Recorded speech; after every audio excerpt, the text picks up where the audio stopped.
Bueno, damos la bienvenida a este ciclo de charlas y entrevistas con los charlistas del seminario sobre la televisión y sus desafíos organizado por el Consejo Nacional de Televisión.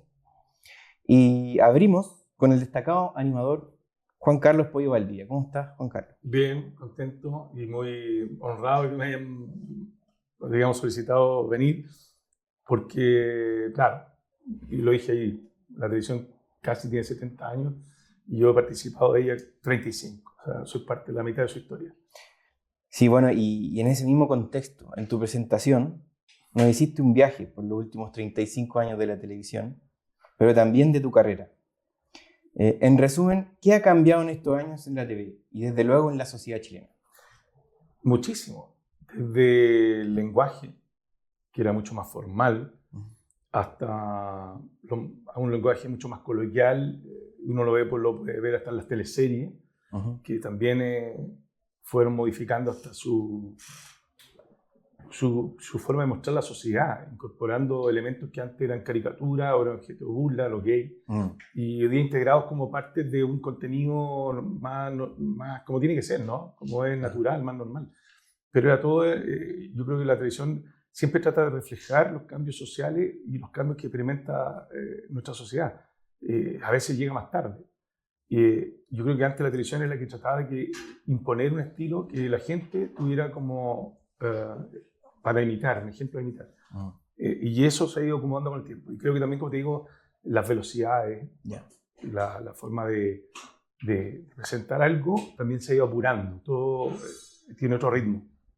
Y en términos de los formatos. También, pues, o sea, el hecho de que antes era todo un encuadre, era todo más formal en lo estético, dio paso a una televisión mucho más relajada. De hecho, del momento en que las cámaras son más livianas, tienen mayor movilidad. Antes unas cámaras pesaban 12 kilos, entonces las ponían en un trípode y la movilidad era nula. Era poca, escasa. Zoom in, zoom back, paneo.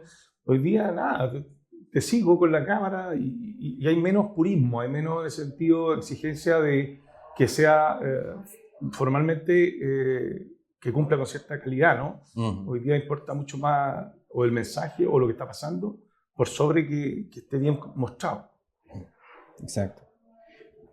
Oye, y haciendo un repaso de tu carrera, ¿puedes nombrar un par de programas que tú has protagonizado y que guardes con especial cariño Más o aprecio? o sea, sí, porque tiene dos patas. Uno, lo que uno sintió y creyó que estaba haciendo bien, y lo otro, cómo lo recibió el público y cómo lo recuerdan hasta el día de hoy. Yo creo que en ese sentido tiene mucho que ver el Extraño en la Noche, que ahí lo mostramos, que se hacía la preiluminación de un estudio, porque no había estudio, no había recursos ni plata. Entonces yo elegí con el equipo hacerlo en la parrilla porque estaban las luces del matinal, los dábamos vueltas las luces. Y con eso teníamos la iluminación, nos conseguimos una máquina de humo, todo muy precario, pero tenía onda, tenía olor, tenía, como dijera yo, vida. No era formal, era despeinado, íbamos a la 1 de la mañana un día sábado y el programa podía durar lo que quisiéramos, nadie después de nosotros venía, entonces un día duramos como 3 horas. Y otro día duraba 1 hora y otro día hacía mucho frío y nos fuimos temprano. Entonces era la tele que te permitía hacer haciendo televisión abierta. Le tengo un gran cariño que la gente hasta el día de hoy se acuerda de eso. De ese programa que hacéis como hoy en la parrilla.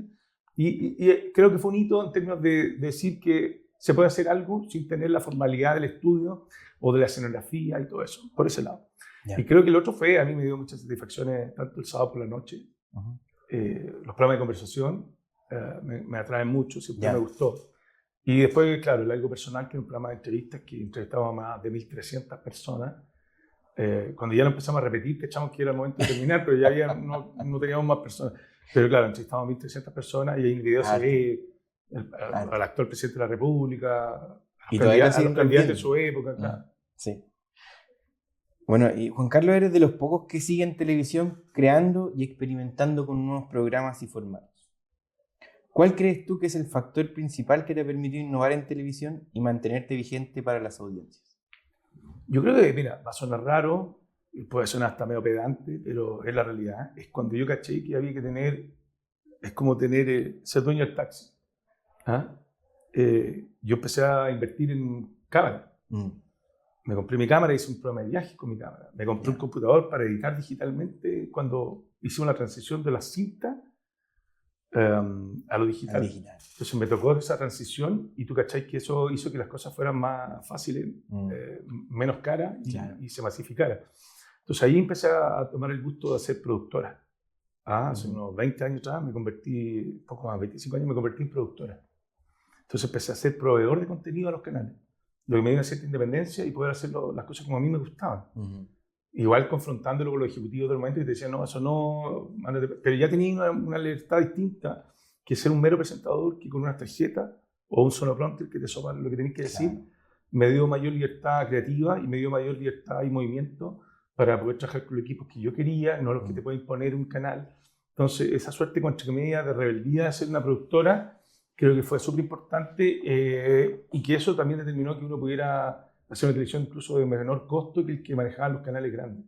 Entonces te hizo rentable, entre comillas, para los canales. Y eso me permitió alargar un poco más la carrera hasta el día de hoy. No, perfecto. Si yo te digo dos enunciados, ¿qué piensas? ¿Hacer televisión es siempre privilegio de contar con un alto presupuesto? ¿O por el contrario, es posible hacer televisión con menos recursos de lo que se podría pensar? ¿Con cuál de los dos te quedas? Es que yo creo que yo estuve en los dos escenarios.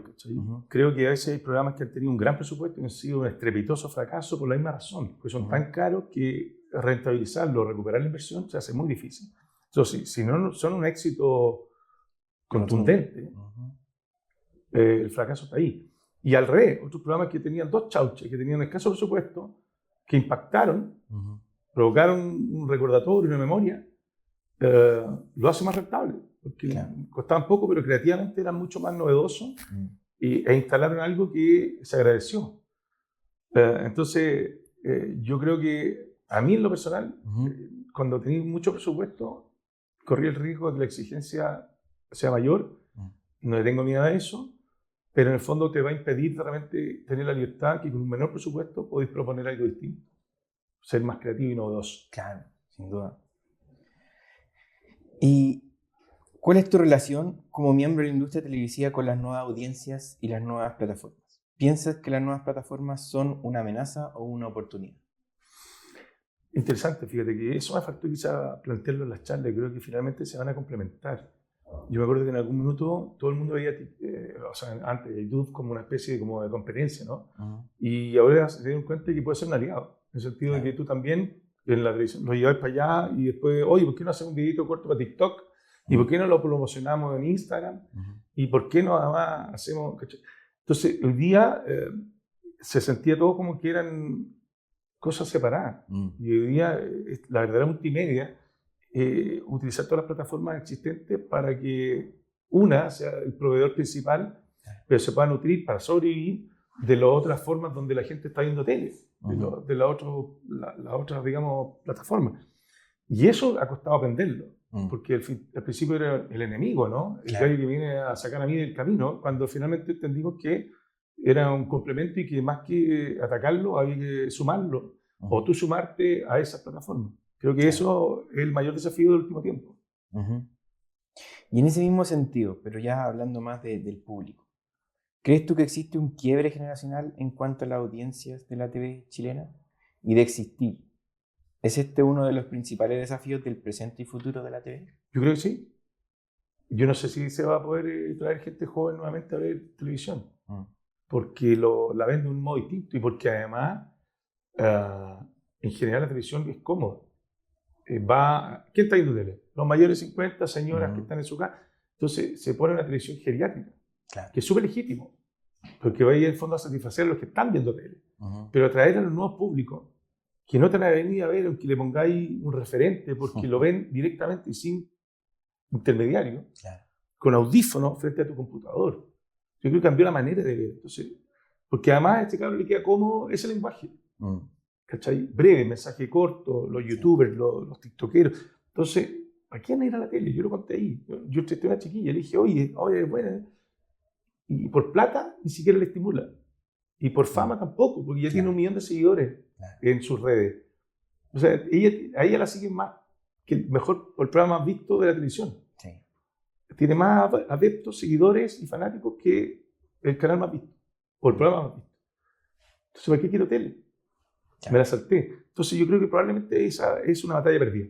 Mm. Yo creo que lo que se puede hacer es seguir manteniendo a la gente que sí la consume, sí la ve y se siente cómoda con ella. Bueno, esas eran las preguntas que tenía para ti, Perfecto. Juan Carlos Ara. Agradecemos tu presencia en el seminario y a nuestros seguidores y suscriptores que nos van a ver posteriormente. Los dejamos invitados para ver esta grabación de la charla con Juan Carlos Pollo Valdía en el seminario La Televisión y sus desafíos, organizado por el CNTV, y a seguir conectado en las redes del Consejo Nacional de Televisión. Nos vemos en una próxima entrevista. Hasta pronto. Gracias.